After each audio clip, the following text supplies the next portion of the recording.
평안하셨습니까? 우리 옆에 있는 분에게 인사 좀 합시다. 샬롬 한번 인사해 보겠습니다. 샬롬. 주님의 평안이 여러분 모두에게 함께 하시길 바라겠습니다.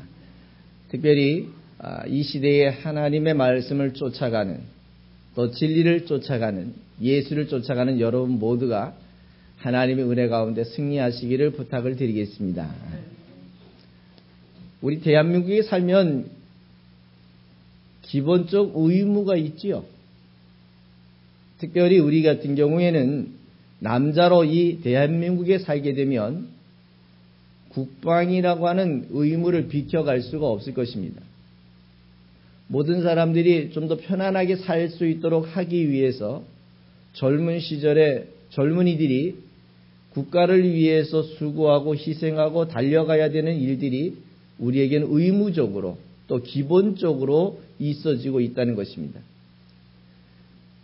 우리가 나는 그러면 다른 나라에 태어나면 어떻게 해야 될 것이냐라고 이렇게 얘기하는데, 그 나라에 태어나더라도 그 나라에 맞는, 또 그 시절에 맞는 그 사람에게 의무와 책임이 주어지고 있다는 것입니다.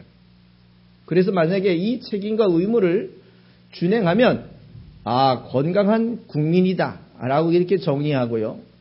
만약에 그 의무를 준행하지 않았을 때는 국가가 그 의무를 준행하지 않은 것에 대해서 책임을 묻습니다. 어떤 책임을 묻습니까? 어느 때는 그 책임에 대한 한계를 돈으로 책임의 소재를 해결해야 되는 경우도 있고요. 또 그렇지 않은 경우는 자기의 몸을, 자기의 시간을 감옥이라고 하는 곳에다가 묶어놓고 그 책임을 다해야 되는 경우들도 생깁니다. 의무를 잘하면 국가가 그에게 그만한 대가를 지불하지만, 만약에 의무를 다하지 않았을 때는 국가가 그 의무에 대한 책임을 묻게 된다는 것입니다. 오늘 성경의 역사들을 살펴보면 하나님이 세상을 이처럼 사랑하사 독생자를 주셨는데, 그 예수가 이 땅에 오신 이유는 무엇일까? 예수가 이 땅에 오셔서 우리에게 주시려고 하시는 근본적 목적은 무엇일까?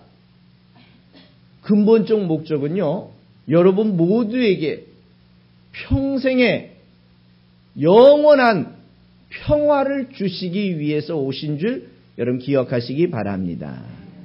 이게 또 평화를 주러 오셨다니까 또 자기 입장에서 안전하면 평화 이런 이야기를 하는데, 성경에서 이야기하려고 하는 평화라는 것은 전쟁이 없거나 사람의 관계가 편안한 그런 관계를 얘기하려고 하는 것이 아니라, 평안이라고 하는 그 개념 자체는 하나님을 알 수 있고 하나님을 알므로 인해서 영원한 생명을 얻게 하는 것이 진정한 평안이요 평화라는 사실을 여러분 기억하시기 바랍니다. 그러니까 예수 믿으면 평화롭습니다. 아니면 예수 믿으면 우리 집에 문제가 다 해결되는가 보다 이렇게 생각하시지만 그것은 착각이라는 것입니다. 세상에서 인생에 가장 불행하고 가장 힘든 게 뭔 줄 아십니까? 사람으로서 해결할 수 없는 게 있는데 그게 무엇인 줄 아십니까? 혹시라도 나는 돈을 좀 많이 벌고 싶어요 라고 생각하시는 분들이 있을 거예요. 그런 분들은 예수 안 믿어도 돈 잘 버는 사람들 많습니다. 어떤 사람은 건강하고 싶어요. 내가 건강하기만 하면 내가 평화로울 것 같습니다. 이렇게 생각하는 사람들도 있더라고요. 그런데 건강이라고 하는 것 자체도 예수 없이도, 예수 밖에서도, 교회 밖에서도 건강한 사람 참 많습니다. 그렇다면 예수를 통해서, 예수 안에서, 예수로 말미암아 교회를 통해서 얻어야 될 진정한 평화는 무엇일까요?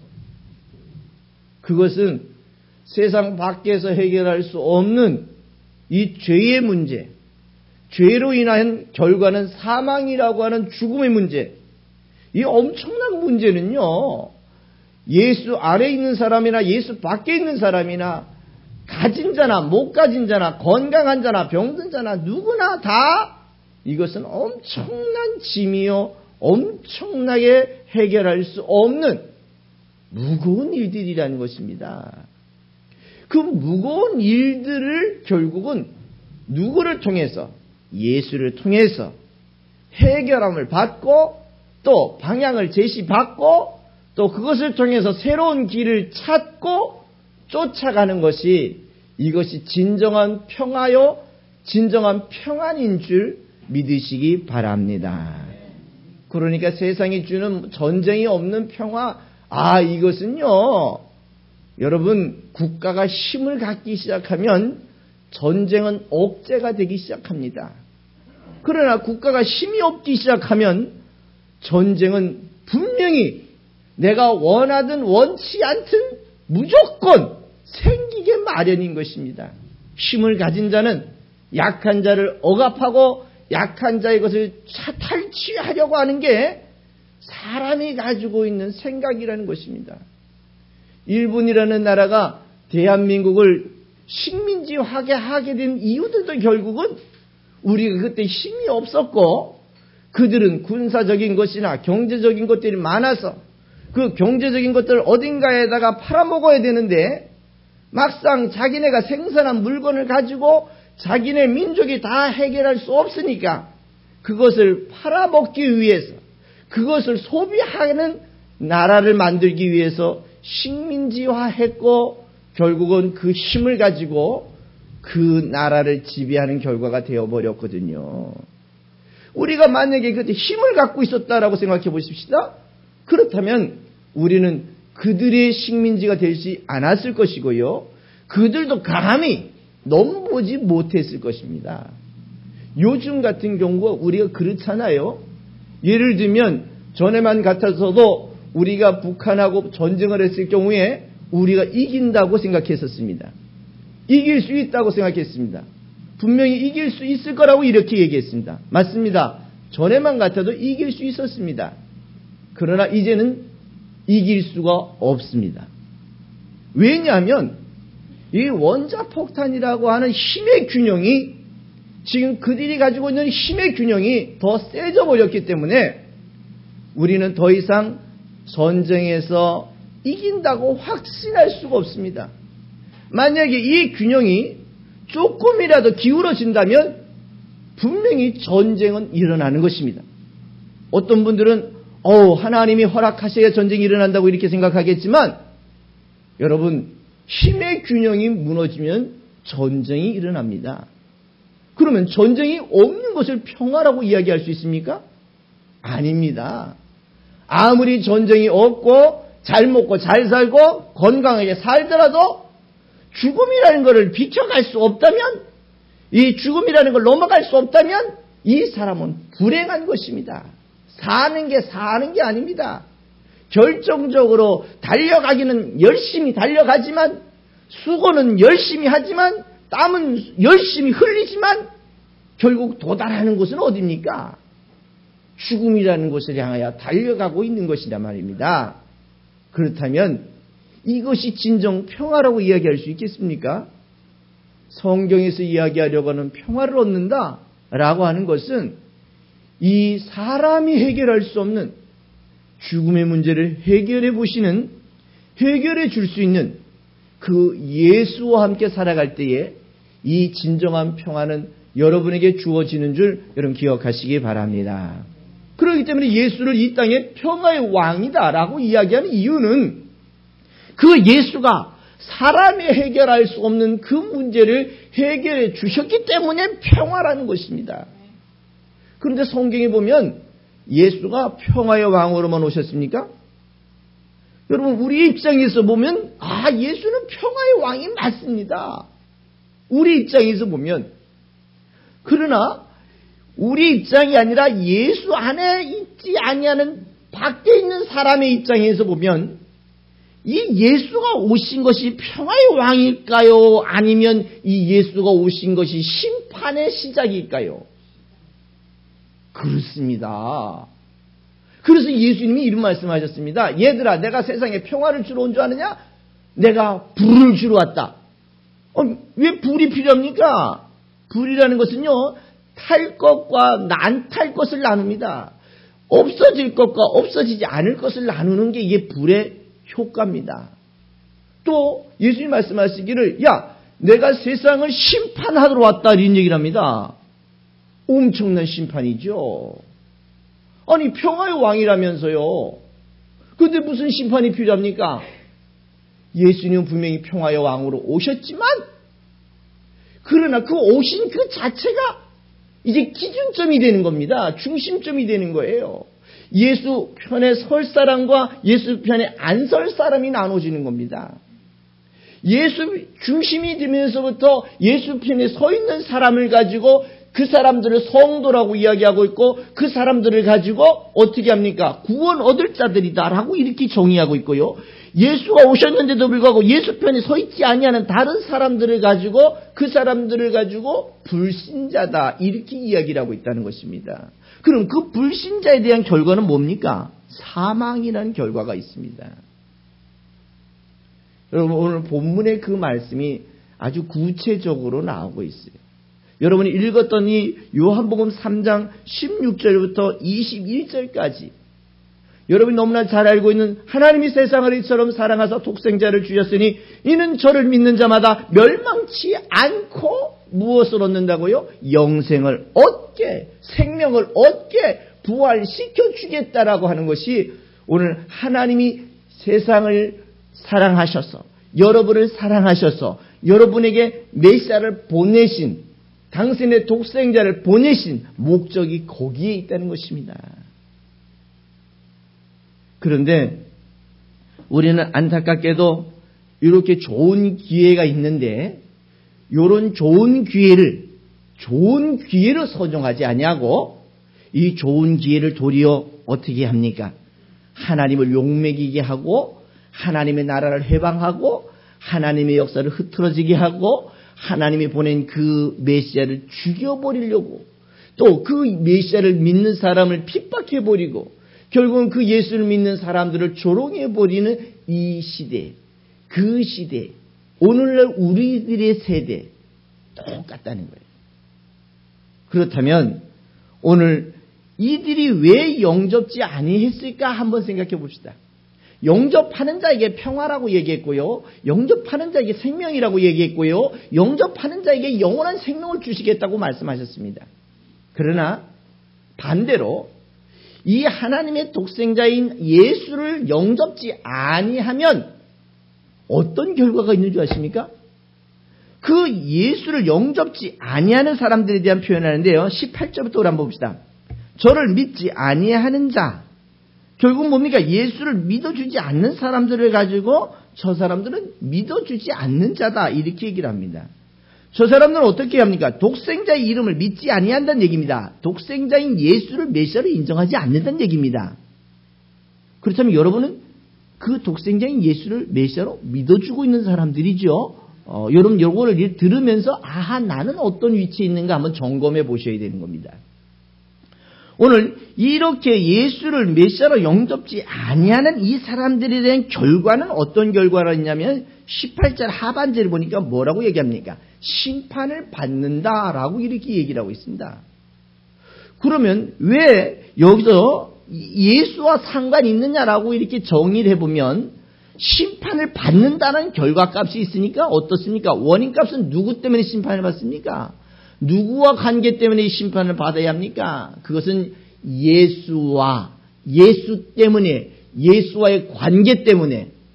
예수와의 관계란 얘기는 예수를 중심으로 해서 예수를 믿을 거냐 안 믿을 거냐의 요 기준점 때문에 심판을 받기도 하고, 만약에 이 예수를 믿어주기만 하면, 예수를 믿기만 하면 이 사람은 심판이 아니라 무엇을 얻냐면 영생을 얻게 되는 줄 믿으시기 바랍니다. 그래서 오늘 이 사람들이 메시아를 믿지 아니한다라는 것은 이것입니다. 그러고 난 다음에 19절에 보면 또 이렇게 얘기합니다. 그들이 왜 죄인이냐? 그 죄인인 이유는 빛이 세상에 있는데 자기 행위가 악함으로 그 빛에 나오지 아니한다고 이야기합니다. 그러면 자기 행위가 악하다는 게 뭐가 악하냐면은, 예를 뭐 내가, 도적질을 했습니다. 내가 누굴 모함을 했습니다. 시기했습니다. 형제 보고 바보라 그랬습니다.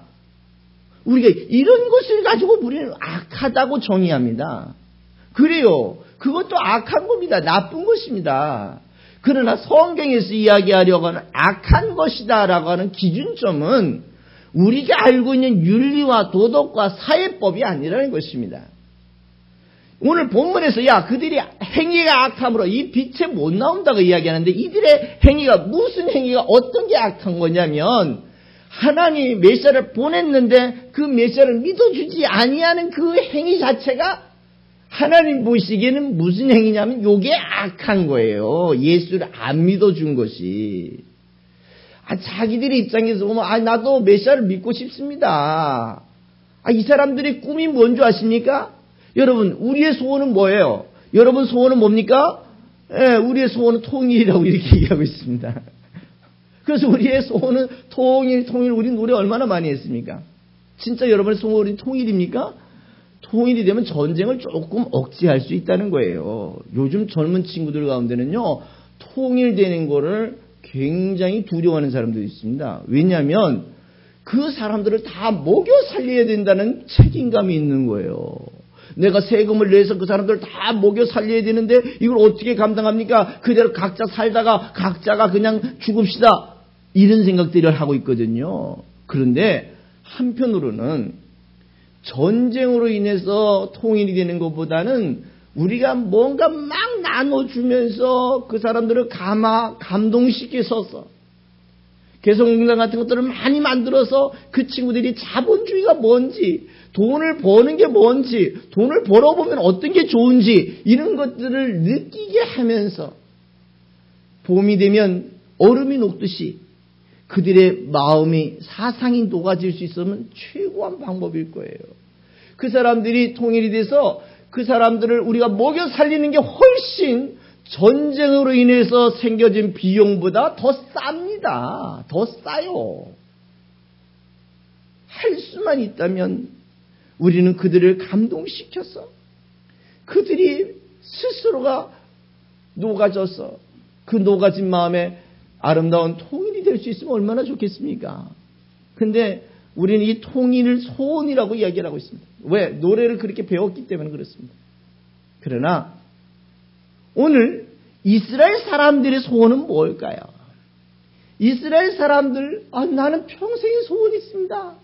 그들의 소원은 메시아를 만나고 싶은 게 평생의 소원입니다. 이 소원은 자기의 할아버지 때부터, 아니면 그 할아버지의 할아버지 때부터 학수고대해 오던 소원이, 그들은 메시아를 만나는 것이 그들의 소원이었습니다. 메시아를 만나고 싶어요. 메시아를 만나기를 원합니다. 그들이 너무너무 힘들고 엄청나게 고통스러워도 그들에게 하나의 희망이 있다면, 메시아가 오면, 메시아를 만나면 모든 게 해결될 거야. 우리가 지금 로마의 식민지에 있지만 그것에서부터 우리가 벗어날 수 있을 거야. 먹고 사는 것도 해결할 거야. 이제는 우리가 모든 다른 나라로 인해서 도리어 세금을 받고 그들을 지배하는 나라가 될 거야. 라고 하는 꿈이 있었어. 그런데 그런 꿈을 가지고 메시아를 기다렸는데 나타난 메시아는 어때요? 그 꿈을 해결해 주는 분인가요? 그렇지 않으면, 저기 시골 나사렛 동네에서 태어났고 아버지는 직업이 목수고 또 사는 걸 보면 뭡니까? 그렇게 화려하지가 않잖아요. 왕같이 보이지 않잖아요. 요즘 말로 하면 시골뜨기 청도 어감도요 그랬더래요. 이런 얘기를 하는 정도예요. 왜냐하면 우리는 서울말을 쓰면 어때요? 그랬니? 저랬니? 이래야 서울말 아닙니까? 그렇죠? 근데 처음 서울 와가지고 뭘 좀 주실래요? 이러니까 그랬더래요. 이렇게 얘기하니까 그분이 바로 시골에서 오셨군요. 예수의 어감이 그런 어감이었어요. 베드로의 어감이 그런 어감이었단 말입니다. 그 사람들이 들어보면 너희들 시골 사람이네? 이런 이야기를 들을 정도란 말입니다. 요한은 어떤 어감을 썼을까요? 그랬니? 이랬니? 표준말을 썼을 거예요. 아마 예루살렘을 중심으로 하는 언어를 썼을 거예요. 그러니 그들의 입장에서 이게 수용이 하겠습니까? 수용이 되겠습니까? 인정하고 싶겠습니까? 아니 조건, 상황, 기적, 표적 보니까 메시아인 거는 같은데 주변 조건, 걸리는 사람, 따라다니는 사람, 쫄쫄쫄 따라오는 사람들 보니까 직업이 어부, 그리고 세금 내는 사람, 그리고 별로 내세울 것이 없는 공부한 사람이 없어 보이는 거예요. 공부한 사람이 없어 보이는 거예요. 나중에 예수가 돌아가시기 전쯤 아마 공부한 사람 율법학자들이 몇 명 정도, 그것도 몇 명 정도, 니고데모 정도, 아리마대 사람 요셉 정도, 그래도 돈이 좀 있는 그 친구 정도. 그리고 나중에 예수가 돌아가시고 난 다음에 사울이라고 하는 요 친구가 아주 굉장히 율법에 대해서는 능통한 사람이 그때서야 나중에 보니까 또 누가라는 친구가, 나중에 보니까 마가라는 친구 정도가 이렇게 예수를 믿기 시작했지, 그 전까지만 해도요, 예수를 이렇게 믿으려고 하는 사람들이 별로 없었단 말입니다. 그런데 그런 가운데 이 빛이라고 이분을 인정한다? 어렵습니다. 오늘 본문에 보면요, 자기 행위가 악하니까 이 빛이 안 나온다. 이 얘기는 결국은 무슨 얘기냐면 자기가 예수를 믿지, 메시아를 믿지 못했기 때문에 이 예수께 나오지 못하는 거예요. 예수를 나오지 못한다는 얘기는 예수를 믿지 못한다는 거예요. 그 자기 행위가 악함으로. 그러니까 어떤 사람들이 이렇게 얘기합니다. 교회 가니까 다 나쁜 사람들만 있다고 이렇게 얘기합니다. 그래서 제가 그런 얘기를 했어요. 맞다고. 다 나쁜 사람들이 와서 예수 믿으면서 차츰차츰 좋은 사람이 되어가는 게 교회라고. 승질이 들어온 사람들만 교회 온다고. 이 사람들이 보통 반골 기질이 없는 사람들이 아니라고. 그런 사람들이 교회에 와서 예수를 알고 인생을 알고 죽음을 알고 죽음 이유를 알기 시작하니까 인생이 차츰 깨끗해지고 착해지고 하나님 사람이 되어가는 것이지. 그래서 지금 성도들은 그렇게 지금 하나님 사람이 되어가는 과정이기 때문에 어느 때는 좌충하고 어느 때는 우돌해가지고 욱욱하기도 하고 화를 내기도 하고 어느 때는 자기의 과거를 놓지 못해서 과거에 빠져드는 사람들도 있다. 예를 들어 병원에 가보면 환자들만이 많냐 건강한 사람이 많으냐? 환자들이 많죠. 그 사람들이 다 나아서 갑니까? 어떤 사람은 잘 나아서 가는 사람도 있고 어떤 사람들은 그냥 밑으로 내려가는 분들도 있잖아요. 다 나아서 가는 게 아니잖아요. 그럼 완벽하게 100% 나아서 가느냐? 한 반만 낫고 나가서 또 살다가 또 병이 들어 병원에 오는 겁니다. 교회라는 게 그런 거예요. 그러니까 우리가 사회적 정의, 사회적 범죄함을 가지고 그 성도를 야 너는 예수 믿지 마. 너 같은 게 무슨 예수 믿을 수 있어. 아니 너가 무슨 예수 믿을 수 있어. 이렇게 죄를 정해버리지 말라고요. 그분도 예수가 필요하고 우리도 예수가 필요하고 그러니까 어떻습니까? 누구든지라는 표현이 정확한 표현이에요. 예수 믿겠다고 하는 사람이면 그 사람이 어떤 상황이 있든지 간에 어떤 조건이 있든지 간에 예수 안에서 예수 믿을 수 있도록 도와주는 게 여러분과 내가 해야 될 하나님의 은혜요 사명인 것을 여러분 기억하시기 바랍니다. 그러나 안타깝게도 사람들은 왜 예수를 안 믿을까요? 자기가 예수를 아는 지식이 부족한 거예요. 또 잘못된 지식을 갖고 있는 거예요. 누군가가 잘못된 지식을 넣어줬기 때문에 예수 믿으면 그거 아니야 라고 이렇게 얘기해버리고 만다는 것입니다. 오늘 이런 안타까운 일들이 때문에 이스라엘 백성들이 누구에게는 나오지 못했다고요? 오늘 빛에 나오지 못했다고. 자기 행위가 악하다. 결국은 그동안 예수를 잘못 배웠고 잘못 전했던 이 사람들은 예수에게 나올 수가 없다라고 이렇게 얘기합니다. 그래서 그들을 표현하기를 뭐라 하냐면 오늘 20절에 보니까 악을 행하는 자마다 빛을 미워함으로 빛으로 오지 않으니. 여기서 악을 행한다는 게 누굴 믿지 않는 사람이요? 예수를 믿지 않는 사람들이 예수를 미워하나니 예수 안으로 들어오지 못하나니 이는 그 예수를 미워했던 행위가 어떻게 한다? 드러날까 함이라. 악이란 정의가 나눠져요, 안 나눠져요? 나눠져야 돼요, 안 나눠져야 돼요? 나눠져야 돼요.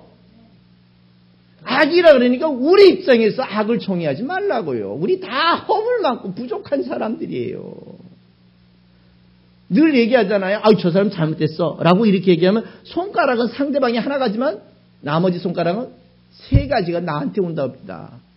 그렇잖아요. 나도 나를 잘 알잖아요. 허물 많고 부족한 것 투성이가 나예요. 나. 그런데 누구를 감히 정죄하고 누구를 감히 하나님의 사람이 아니니 이렇게 내어칠 수 있겠냔 말입니다. 오늘 이스라엘 백성들이 이 예수 안에 들어오지 못하는 자들에 대한 결과가 이런 결과예요. 악이 드러날까 두렵다.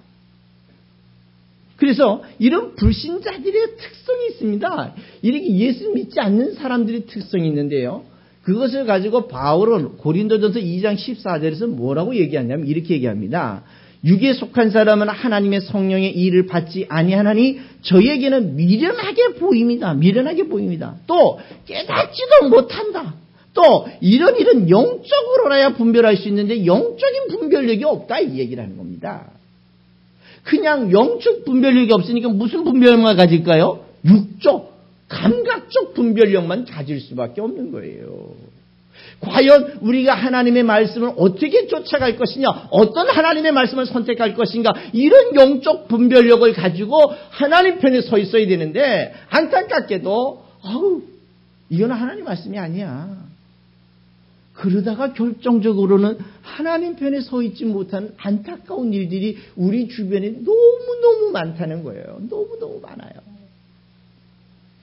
그래서 이 영적 분별력을 여러분이 올바르게 가지려면 귀를 열고 마음을 열고 하나님의 말씀을 듣고 깨닫고 연구해서 그리고 모르면 물어봐서 먼저 믿어. 우리 장로님, 권사님, 집사님들 계시잖아요. 이건 어떻게 믿어야 돼? 물어봐야지요. 찾고 구하고 두드리는 노력이 있어야지요. 그러면 성령께서 그 사람을 감동시키셔서 그 말씀을 깨닫게 하시는 역사가 있는 줄 믿으시기 바랍니다. 가만히 앉아만 있으면 예수 믿어집니까?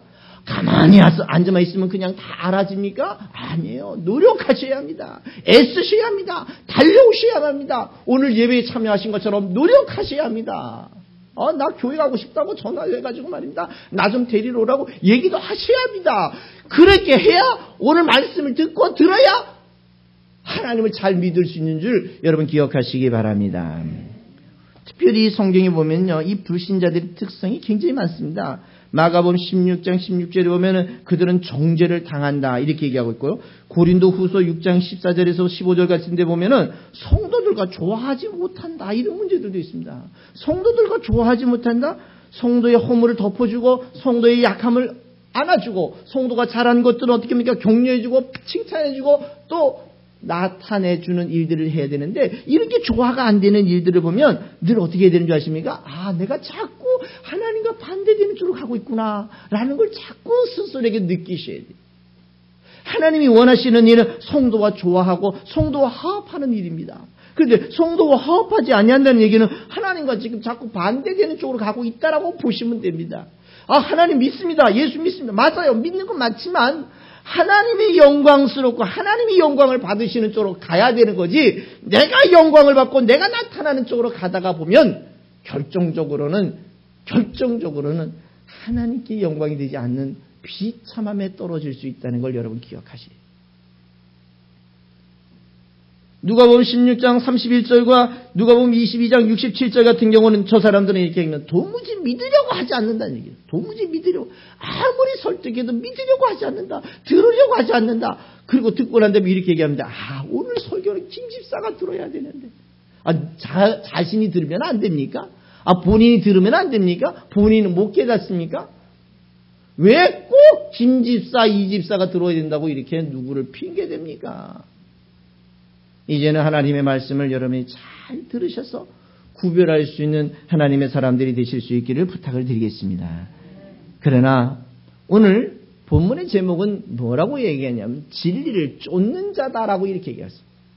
지금까지는 우리는 진리를 쫓지 않는 자들, 진리를 거부하는 사람들, 생명을 거부한 사람들의 설명을 했습니다. 그렇다면 진리를 쫓는 사람들은 어떤 결과를 얻을 것이냐? 그럼 진리를 쫓는다는 게 누구를 쫓는 것이냐? 따라합시다. 예수를 예수답게 믿어주고 예수 안에서 예수를 전해주고 예수를 예수답게 가르쳐주는 자가 누구의 소개입니까? 이 사람이 진리에 속한 자, 진리를 쫓는 자라는 것입니다. 예수의 이야기는 합니다만 자기 사람을 만들려고 하는 것은 하나님 보시기에는 얼마나 안타까울까요? 내 사람이 중요한 겁니까? 예수 사람이 중요한 겁니까? 내 사람이야 이해관계가 얽혀 떨어지면 다 떨어지는 거예요. 나한테 뭔가 혜택을 받다가 예수 믿어주다가 어느 날 혜택이 끊어지면 예수 안 믿습니다. 그러나 우리가 인간의 이해관계보다 더 중요한 관계는 누구와의 관계인 줄 아시죠?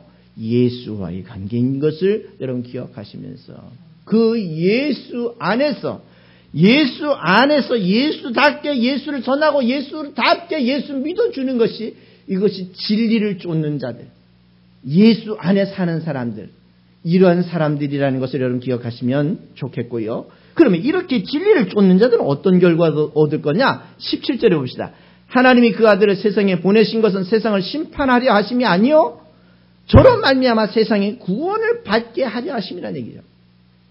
그 예수를 쫓는 자, 진리를 쫓는 자는 심판을 받지 않는다는 겁니다. 심판을 받지 않는다는 결과는 뭡니까? 사망을 당하지 않는다는 거, 지옥에 가지 않는다는 얘기예요. 그 세상을 심판을 당하지 아니하고 도리어 여러분을 생명으로 이끌어주는 엄청난 일이 있다는 거, 엄청난 일. 또 이 진리를 쫓는 자는 어떤 결과가 있냐면은 여러분 16절에 올라가 보면은 멸망치 않고 무엇을 얻는다고요? 영생을 멸망치 않는다는 겁니다. 영생을 얻게 하겠다라는 것입니다. 그럼 19절에 보면 어떤 것이냐면은 예수를 쫓는 자들은 어떤 거냐면은 자기 행위가 빛에 있으므로 어떻게 할까요? 그 빛을 더 사랑하는 것이죠. 그 빛으로 더 달려나오는 것이죠. 결국 무슨 얘기냐면 그 빛이 있을 때 그 예수에게 내가 더 달려가는 겁니다. 더 달려가는 거예요. 예수께 내 인생을 더 맡기는 겁니다. 예수를 절대적으로 신뢰하고 그 예수께 내 인생을 맡기는 것입니다. 고난이 와도 예수를 떠나지 않는 것입니다. 핍박이 와도 예수를 떠나지 않는 것입니다. 마지막 죽음 앞에서도 예수를 떠나지 않는 이 엄청난 바른 선택이 빛을 가진 자만이 빛으로 쫓아갈 수 있는 줄 믿으시기 바랍니다. 그러려면 여러분 앞에 뭐가 있어야 된다고요? 빛이 있어요. 그 빛이라는 게 뭡니까? 예수를 제대로, 예수를 정확하게 바르게 알고 믿는 사람이, 바르고 알게 믿는 사람이 바르게 전할 수 있고, 바르게 전할 수 있는 그 사람이 바르게 예수를 믿어줄 수 있는 그러한 하나님의 사람이 될 수 있는 줄 여러분 기억하시기 바랍니다. 그러므로 오늘 이 빛을 쫓는 자들, 진리를 쫓는 자들은 이 빛으로 자꾸 더 가게 되는 거예요. 더 가게 되는 거예요. 그러므로 20절을 다시 한번 거꾸로 한번 볼까요? 거꾸로 보면 악을 행하는 사람은 빛을 미워하고 행위가 들어간다 하지만은 선을 행하는 사람은 어떤 결과가 있을까요? 오늘 20절 반대로 뒤집어서 해석을 해보면 선을 행하는 예수를 믿는 사람은 교회 나오는 것을 더 즐거워하고 예수 믿는 걸 더 즐거워하고 예수께 달려나오는 걸 더 좋아한다는 거죠. 빛을 더 사랑하는 사람들이라는 거죠. 그리고 행위가 선한 사람들이라는 겁니다. 그래서 21절 이 사람들을 가지고 뭐라 하냐면은 같이 한번 제가 읽을 테니까 따라해봅시다. 진리를 쫓는 자는 빛으로 오나니 이는 그 행위가 하나님 안에서 행한 것임을 어떻게 한다고요? 나타내려 함이라. 나타내려 함이라. 오늘 진리를 쫓는 여러분들은 예수 안에서 예수에게 달려오면서 예수로 말미암아 그 행위가 드러나고 그 행위가 드러남으로 인해서 여러분 때문에 다른 사람이 예수를 더 잘 믿을 수 있도록 노력하시고 애를 쓰실 수 있기를 부탁을 드리겠습니다. 나 혼자만 예수 믿으면, 나 예수 쫓으면, 진리를 쫓으면 되는 거 아니야? 이제부터는 내가 진리를 쫓는 모습을 보고 다른 사람들이 진리를 쫓을 수 있도록, 다른 사람들이 나 때문에 예수 믿는 자들이 더 많아질 수 있도록 여러분이 거룩한 빛의 역할과 이 시대에 썩어져가는 세상의 소금의 역할을 희생을 해서 다른 사람을 행복하게 해주는 그런 아름다운 성도의 삶을 살아가시는 여러분들 모두가 되시기를 부탁드리겠습니다. 이런 사람이 진리를 쫓는 자들이요, 이런 사람들로 말미암아 하나님의 나라가 확장될 것이며 이런 사람으로 인해서 하나님의 역사가 이 땅에 역사적으로 바르게 세워질 수 있는 줄 믿으시기 부탁드리겠습니다.